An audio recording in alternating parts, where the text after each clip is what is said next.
The airport was loud with rolling suitcases, crying children, and boarding calls. Yet all Maya could hear was the thundering of her own heart. Her fingers trembled as she clutched the boarding pass, eyes flicking nervously toward the tall figure striding toward her.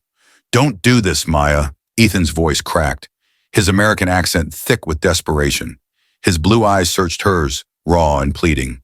"We've been through everything together. You can't just throw us away for him." Her chest tightened, but before she could speak, another voice cut through the chaos. "Maya!" The sound of her name on Daewon's lips was soft yet commanding. The young Korean man, flawless suit, dark eyes sharp with intensity, stood just a few feet away. Unlike Ethan, he wasn't begging.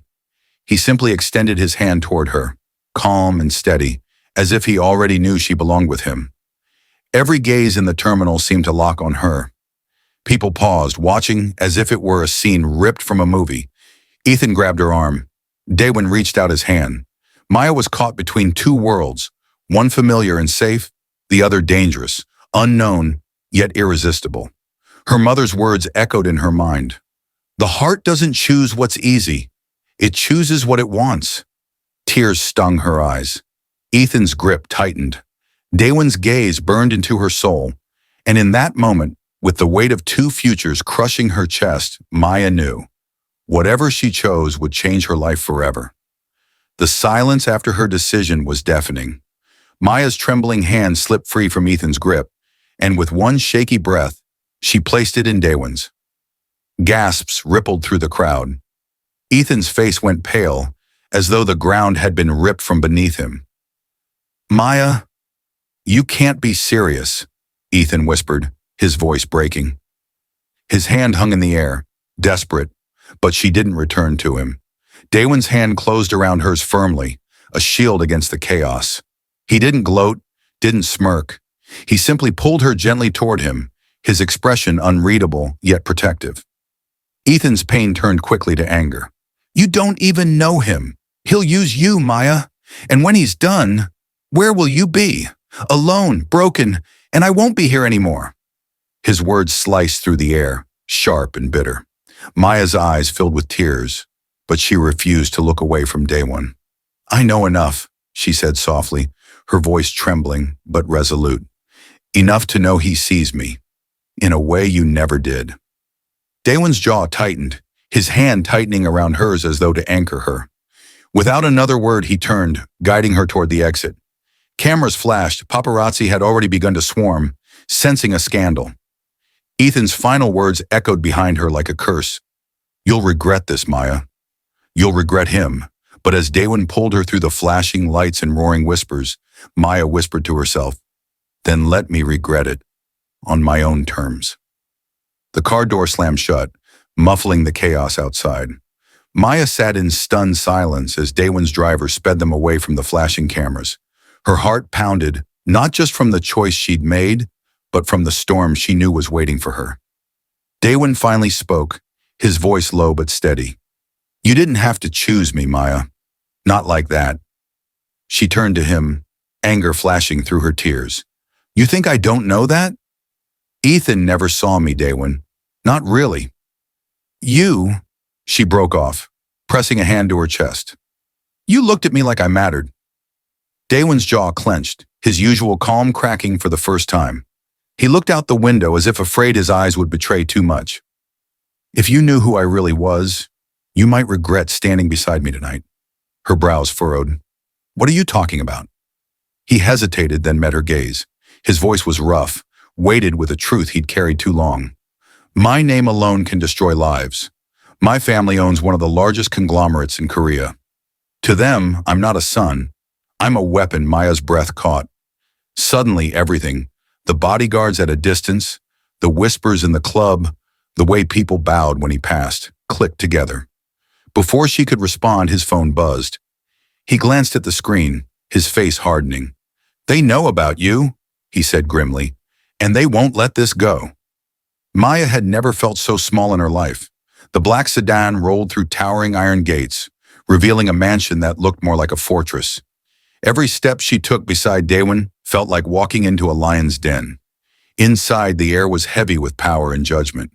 His parents sat on a long table, dressed in elegance that seemed cold rather than grand. Daewon stood tall, but Maya's hands trembled at her sides. "So this is the girl?" Mrs. Park's voice sliced through the silence, her eyes narrowing at Maya as though she were dirt beneath their polished floors. Maya swallowed hard, forcing herself not to look away. "Yes, ma'am," she said softly. Daewon's father leaned forward, his expression unreadable but dangerous. "You left an American man for him?" he asked, voice sharp, each word like a blade. Maya's chest tightened. "I left because I love him." The room erupted in cruel laughter. Mrs. Park sneered. "Love? Do you think love feeds empires? Do you think love will protect him from scandal?" She turned to Daewon. "Your weakness will ruin us." Daewon's fist slammed against the table, startling everyone. "She's not my weakness," he growled. "She's the only thing keeping me sane in this prison you built." The silence that followed was deafening. Mrs. Park rose slowly, her eyes burning with venom. "Then hear this, Maya. If you stay, we will break you, and you will wish you had never stepped into this house." The morning after that chilling dinner, Maya found herself standing alone in the massive kitchen of the Park estate. The staff moved around her quickly, whispering in Korean, their eyes flicking toward her with judgment and disdain. She already felt like an intruder. Then Mrs. Park walked in. Her heels clicked sharply on the marble floor, and silence fell instantly. Every maid froze. Maya's heart pounded as those cold eyes landed on her. "You," Mrs. Park said firmly. "Come." Maya followed her into the courtyard, where a long table was set with flowers, dishes, and glasses of wine. But this wasn't a celebration. It was a test. A group of high society women sat waiting, eyes gleaming with curiosity. Mrs. Park smiled, but it didn't reach her eyes. "Ladies, this is my son's choice." The women chuckled, scanning Maya from head to toe like she was on display. One leaned forward. "Such an unusual match. Tell me, Maya, what can you possibly offer him?" Maya's throat tightened. Before she could answer, Mrs. Park motioned to the table.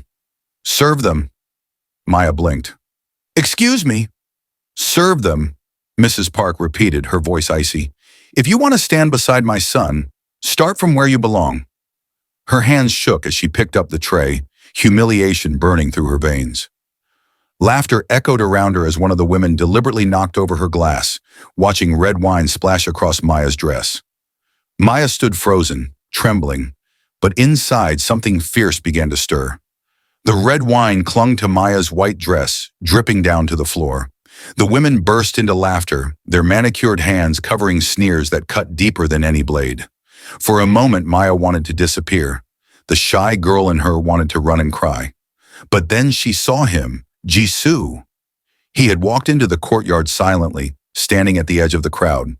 His eyes locked on hers, not with pity, but with quiet strength, urging her to stand tall.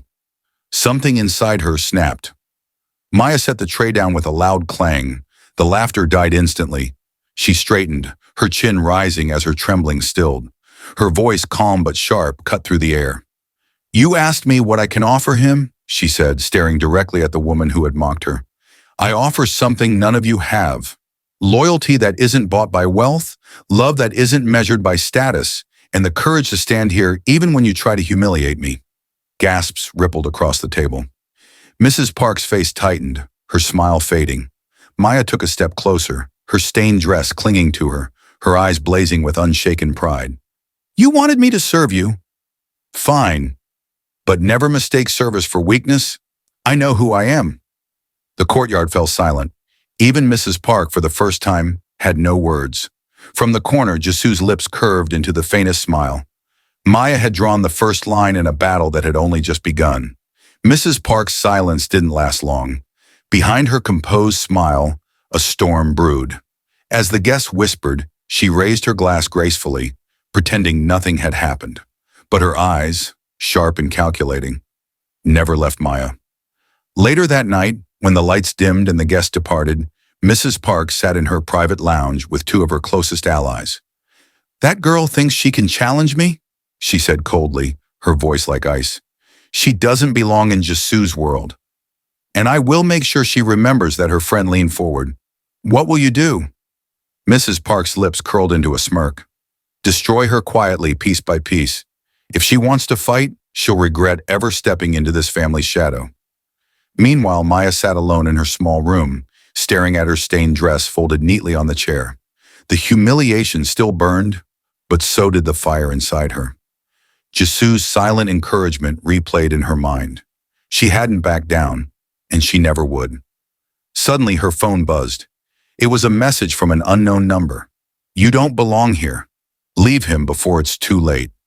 Her chest tightened. She glanced out the window, but the street was empty.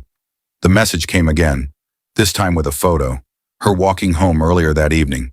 Maya's blood ran cold. Someone was watching her. She didn't know it yet, but Mrs. Park's war had already begun. Maya's hands trembled as she shoved the phone under her pillow. She didn't want Jisu to see it, not tonight. He was already carrying the weight of his mother's disapproval, and she refused to add her fear to his burdens. But hiding the truth came at a cost. At breakfast the next morning, Maya tried to act normal, forcing smiles and laughter. Jisu noticed immediately. His gaze lingered on her pale face, the way her fork barely touched the food. You're not telling me something, he said softly. Before Maya could answer, Mrs. Park entered the dining room. Her voice cut through the air like a blade. Jisu, a word with you. Alone, Maya's chest tightened. She excused herself, leaving the two of them behind. But as she reached the hallway, she paused. Through the half-open door, Mrs. Park's words drifted out, sharp and venomous. She's a distraction. That girl will ruin everything you've worked for. Do you think the board will ever accept her? Or do you want to throw away your entire future for someone who doesn't belong here? Jisu's voice was firm, though laced with pain. Mother, I love her. Nothing you say will change that. Maya's eyes filled with tears. His words gave her strength, but also fear. If Mrs. Park was willing to go this far, what else was she capable of? And just then, her phone buzzed again. This time the message read, "The next warning won't be so gentle." Maya's heart thumped as she stared at the threatening message. Her fingers shook, and before she could react, the phone slipped from her grasp and clattered to the floor. Jisu rushed over instantly. Maya, what's wrong? She wanted to lie, but the fear in her chest finally spilled over. With trembling hands, she showed him the screen. His jaw tightened, fury darkening his eyes. Who sent this? He demanded. Maya shook her head. I don't know, but I feel like I'm being watched. Jisu clenched his fists. Enough is enough. I'll protect you, Maya, no matter what it costs. Before Maya could reply, the door burst open. Mrs. Park stepped inside, her expression unreadable. Her cold eyes dropped to Maya's phone lying on the floor. So, you've finally seen it, she said quietly. Maya's stomach twisted. What do you mean? Mrs. Park's lips curved into a chilling smile. Did you really think I'd let a foreign girl ruin my son's legacy? Consider this your warning. Leave him now, or things will get much worse. Maya's knees nearly gave way. It wasn't just a faceless stranger behind the threats. Jisu's own mother was orchestrating everything. Mother! Jisu's voice roared with betrayal. How could you? Mrs. Park's gaze hardened. Because I refuse to let you destroy yourself. Maya stood frozen, caught between Jisu's love and his mother's venom. The wedding hall glittered with lights, the air thick with anticipation. Guests whispered as Maya, radiant in her gown, walked slowly down the aisle. Her eyes locked on Jisu, his gaze fierce with love and determination. But just as the vows were about to begin, the heavy doors slammed open. Mrs. Park stormed in, flanked by reporters and angry relatives. This marriage is a disgrace, she shouted. She doesn't belong here. Gasps rippled through the crowd. Maya froze, her heart pounding in her chest. Cameras flashed as Mrs. Park waved a folder filled with fabricated evidence meant to destroy Maya's name. Jisu, without hesitation, snatched the papers and ripped them apart in front of everyone. Enough, Mother, his voice echoed through the hall. If loving Maya is a disgrace, then I'll proudly carry it all my life. The hall fell silent. Maya's eyes welled with tears. For the first time, she realized just how much he was willing to lose for her. Then unexpectedly, Maya's former American boyfriend, Ethan, who had been quietly invited by Mrs. Park to cause further chaos, stepped forward. But instead of siding with her, he looked at Maya and said, "She chose love over comfort. And for once, I respect that." The room erupted in applause. Mrs. Park, defeated and humiliated, stormed out. Jisoo gently cupped Maya's face. "No more fear from today. It's just us." With tears streaming, Maya whispered, "Yes." Forever, the priest's voice rang out, sealing their vows. Love had triumphed. The moral lesson of this story is that love is not about race, nationality, or wealth. It is about trust, respect, and the courage to choose what truly makes your heart happy.